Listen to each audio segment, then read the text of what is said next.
God friends, இதனாலினுடைய தலைப்பு வேதத்தை, கர்த்தருடைய வேதத்தை நாம் காத்துக்கொள்வது. I will keep your law continually forever and ever என்று சொல்லி ஆங்கில மொழிபெயர்ப்பிலே இப்படியாய் கொடுக்கப்பட்டிருக்கிறது. Forever and ever I will keep your law continually.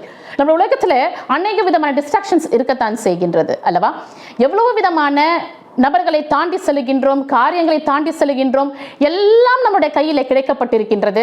நாம் கற்றுக்கொள்கின்றோம், டெக்னாலஜி டெவலப் ஆயிருக்கு, எல்லாமே நம்முடைய கையில கொடுக்கப்பட்டிருக்கின்றது.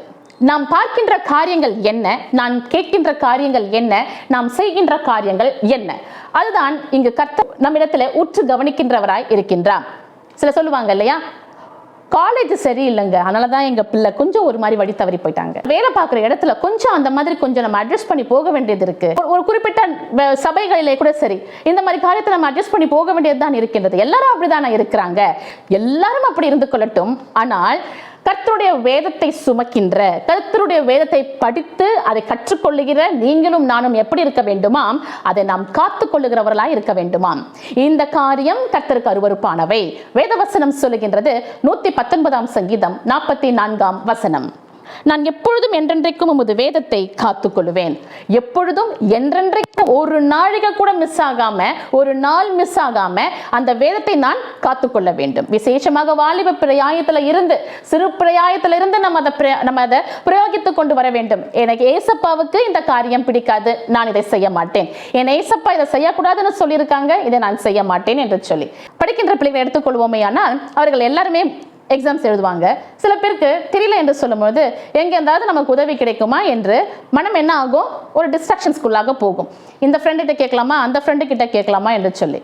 இங்கு கிறிஸ்தவ பிள்ளைகளாகிய நம்முடைய பிள்ளைகளும் அங்கு எக்ஸாம் எழுததான் செய்கின்றார்கள். அங்கு அவர்களுடைய ஆக்ஷன்ஸ் எப்படி இருக்கின்றது என்பது இங்க முக்கியம். அதை தான் நாம் பார்க்க வேண்டும். எனக்கு மார்க் கம்மியானாலும் பரவாயில்ல, காப்பி அடிச்சு சில பிள்ளைங்க நிறைய மார்க் எடுக்கவும் செய்வாங்க, அதை நாம் பார்க்க கூடாது. நம்ம கிட்டேயே அந்த பேப்பர், பிட் பேப்பர் என்று சொல்லப்படுகின்ற காரியங்களோ அல்லது தேவையில்லாதவைகளோ வந்தாலும் கூட உதறி தள்ளுகளாய் இருக்க வேண்டும். நாம் தொலைக்காட்சியை பார்க்கின்றோம், என்ன காரியங்களை பார்க்கின்றோம், அதனாலதான் தொலைக்காட்சியை பார்க்கவே கூடாது என்று சொல்லுவது மிக சிறப்பான ஒரு காரியம். பெரியவர்களாகிய நாமளே கூட நம் வாழ்க்கையில இந்த தொலைக்காட்சியை பார்ப்பதை தவிர்ப்பது நல்லது. தேவையுள்ள காரியங்கள் தான் பார்க்கின்றோம், தேவையில்லாதெல்லாம் நாங்கள் விட்டு விடுகிறோம் என்பதெல்லாம் கருத்து கிடையாது. தேவையே இல்லை. வேதவசனம் சொல்லுகிறது, இந்த தொலைக்காட்சி பெட்டி எப்படிப்பட்டதாம், கண்களுக்கு சிறப்பான ஒன்று, அதுல இருக்கின்ற மாதிரி எதுவுமே இல்லை, நன்மை தீமை அறியத்துக்கு கனி மாதிரி.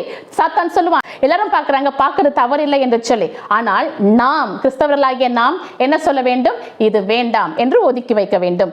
இதுதான் வேதத்தை நாம் காத்துக்கொள்வது. எப்பொழுதும் என்றென்றைக்கும் நம்முடைய இதயத்தில் வேதத்தை காத்துக்கொள்வோம், இயேசுவின் நாமத்தை மகிமைப்படுத்துவோம்.